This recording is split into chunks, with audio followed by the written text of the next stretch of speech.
Have you ever felt like you're playing a game, but you are never actually handed the rule book? It's a common feeling. Well, it turns out life kind of has these hidden rules, powerful mental models that are working just beneath the surface, shaping almost all of our decisions and our outcomes.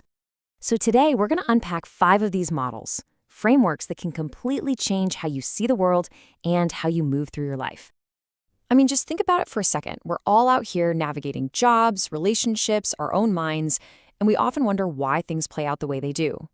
The key, according to the source material we're digging into, isn't to guess the rules, it's to understand them. So let's go uncover 5 of the most important ones together. All right, first up, the power of optionality. Now, this isn't just about having choices. No, it's a whole strategic way of thinking that lets you set up situations where you have a ton to gain and really very little to lose. So, what is optionality really? Well, think of it as the freedom to chase opportunities where the potential upside is just massive, but the downside, the cost if you fail, is tiny. It's all about having the power to say no to a bad deal without getting penalized for it. It's a huge strategic advantage to have in your corner. Okay, let's make this real with a few examples. Think about dating, right? A lot of misery comes from fixating on just one person. Having options actually protects you emotionally. Or what about social media? The block button is a perfect everyday example of optionality. You get to curate your own experience at 0 cost. And if you're a freelancer, every job application you send out is a low-cost option.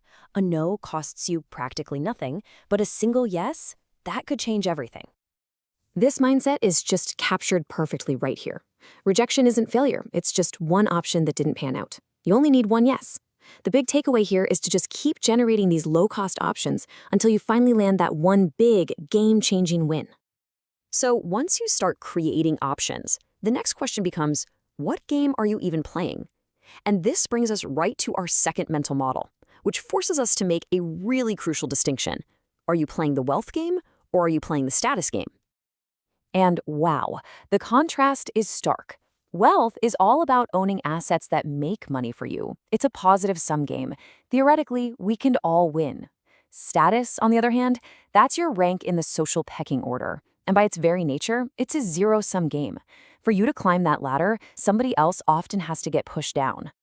And it is so easy to get caught in these status traps. We've all seen them, maybe even fallen into them ourselves, right? Buying things not because we need them, but for the impression they make. Chasing likes for that little hit of validation, or picking a prestigious job that you absolutely hate just because it sounds good to other people. These are all paths to misery, because that game, it never ever ends. But here's the important nuance. This isn't about rejecting status completely. Look, we're social creatures, we're wired to care about where we stand. The real key takeaway is to prioritize the wealth game. Focus on creating real value, on getting that financial freedom. And hey, if status follows as a nice little byproduct, great. Just don't ever make it the main goal. All right, our third mental model uses this fantastic analogy. It asks you to think about the pond that you're swimming in right now. So what's your pond?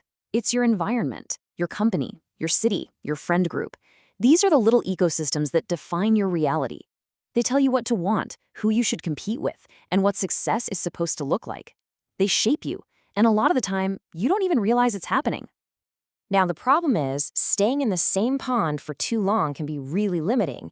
You get locked into fighting for the same 2 promotions, you start playing those silly status games against your colleagues, and your whole worldview can get really narrow. You start to think the rules of your little pond are the rules for the whole world. So, what's the solution? It's actually beautifully simple. Jump ponds. The author talks about how by simply switching companies, all the old rivalries and status games just became instantly irrelevant. Gone.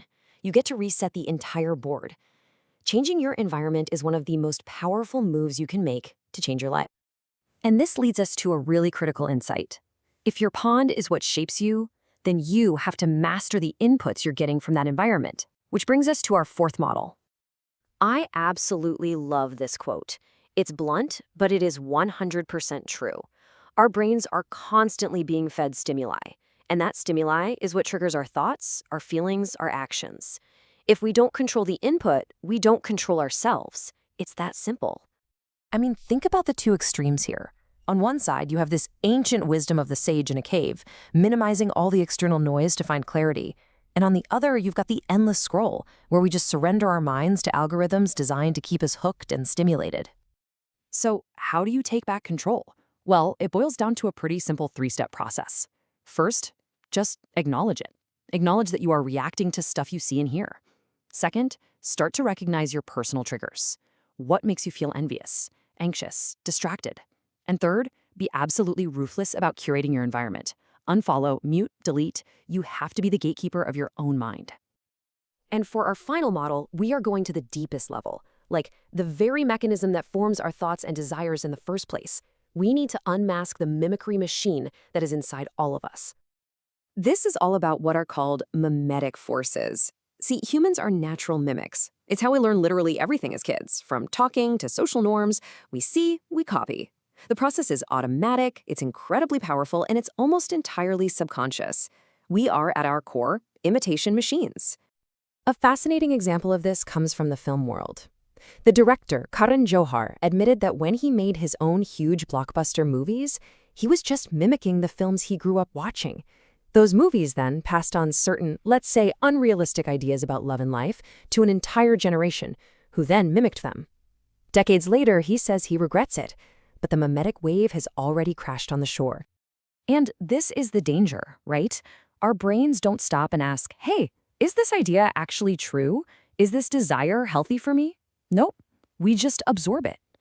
This is how so many of our cultural norms and even our deepest personal beliefs are formed, not through some rational analysis, but through simple, straightforward imitation. Which brings us to one of the most powerful and practical quotes of all time.